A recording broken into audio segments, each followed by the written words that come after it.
Well, as the coronavirus continues to grow more and more serious, reporters and media outlets alike are challenging the president's handling of the crisis. Yeah, that's right. And this as some government officials try to lighten the mood on the stay-at-home orders. So here to join us for a segment we like to call The Left Swing are Mark Kaye, host of The Mark Kaye Show, and Leland Whaley of Leland Live. Guys, thanks for being here with us. Hey, thanks for having us. All right, gentlemen, let me take you back to Sunday if I can. I want to play you a little clip from NBC's Meet the Press. This is Chuck Todd with former Vice President Biden. Take a listen. You know, your campaign put out in a critique of President Trump and says if he doesn't do these things, you know, he could cost lives. Do you think there is blood on the president's hands considering the slow response? Or is that too harsh of a criticism? I think that's a little too harsh. Now, what does it say when your political rival says that accusation is too hot? I mean, that tells you, in my mind, how out to get this president are some of these TV hosts. Leland, why don't you start? Well, it's just amazing. I mean, you're either part of the solution right now and are informing your audience and doing the mission that you're called to do, or you're getting in the way. And that's exactly what he was doing. Todd was getting in the way. Even Biden has the political sensitivity to know that. They're behaving like jerks in some ways. And, Einstein said adversity introduces a man to himself. And we're finding out who people are during this crisis.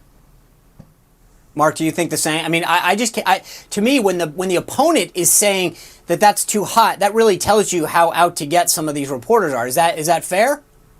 Yeah, I mean, I totally disagree. I already knew who Chuck Todd was before this crisis, and he's just showing us that he hasn't changed at all. Look, the problem isn't that Chuck Todd asked Vice President Biden, does Donald Trump have blood on his hands? What shocked me most was that it took him 3 minutes to get to the question. I'm shocked he didn't lead off with it and make, if it bleeds, it leads. And the fact that Vice President Biden said, no, that's too harsh. I mean, let's be honest. Vice President Biden doesn't know what's on his own hands, let alone Donald Trump's hands. But he knows eventually this thing's going to be over. He's going to get back out there on the campaign trail. He's maybe going to debate Bernie Sanders one more time, and he's going to have to answer for all of these statements. So that's why he's downplaying it. Chuck Todd and the rest of the mainstream media, let them be the pit bulls. He's just going to sit back and be the lapdog. Well, let me stick on the same channel for a minute. I got to play this clip from Rachel Maddow from March 20th. Take a listen to what she said about how well she understands the future. In terms of the happy talk we've had on this front from the federal government, there is no sign that the Navy hospital ships that the president made such a big deal of, the Comfort and the Mercy, there's no sign that they'll be anywhere on site helping out anywhere in the country for weeks yet. No, well, hold on. I got to start with a dramatic sigh like she did. Well, guess what? It's in port. It showed up. I mean, I cannot believe that there is no backlash about these guys. They always want to talk about President Trump's not telling the truth. He's not straight. And look who it is that's wrong on this one. And yet no apology, no accountable. Mark, it is unbelievable to me, the lack of accountability that these guys can say, the accusations they can make about him about not being straight. And yet they just move on from comments like that. Well, sure, and they refuse to live in Trump's world. They just refuse to do it. And in Donald Trump's world, time is money. So when you say, hey, we've got the Mercy, we've got the Comfort, we've got a need for them, we've got to get them out there, he's out there telling these people, tick-tock, we got to make it happen. 10 days to him was probably way too long. Rachel Maddow still lives in the Obama economy and the Bush economy and the Clinton economy where, well, government works slowly. 10 days, that's what we can't get these ships out there for weeks. And so when she says, hey, they won't be ready for weeks, she really believes it. And when Donald Trump does it in 10 days, the last thing she's going to go back and say is that she was wrong. She's probably going to say, well, they cut corners. They didn't fill them up. They're ill-equipped. They just shoved them out there. And I bet they probably can't even do the job they were sent to do. Plus, let's face it, Comfort and Mercy are not two things that Rachel Maddow or anyone else at MSNBC knows a lot about.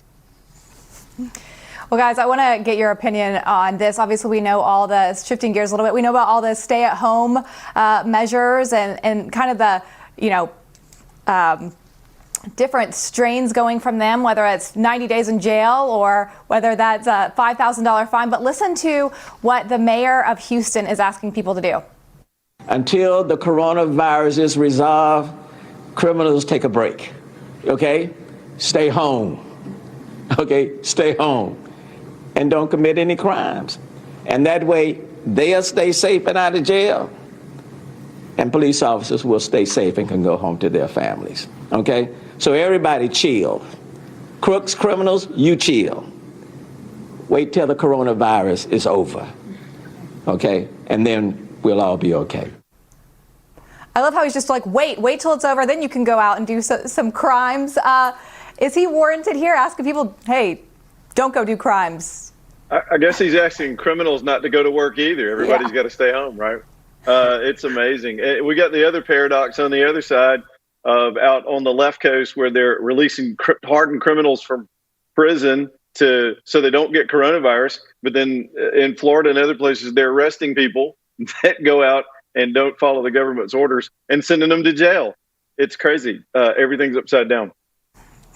That's right. Well, guys, I hope you guys can go chill and not commit any crimes until after coronavirus is over. Thanks for being with us. And when we come back, we're going to talk about who our good guys are. Thank you.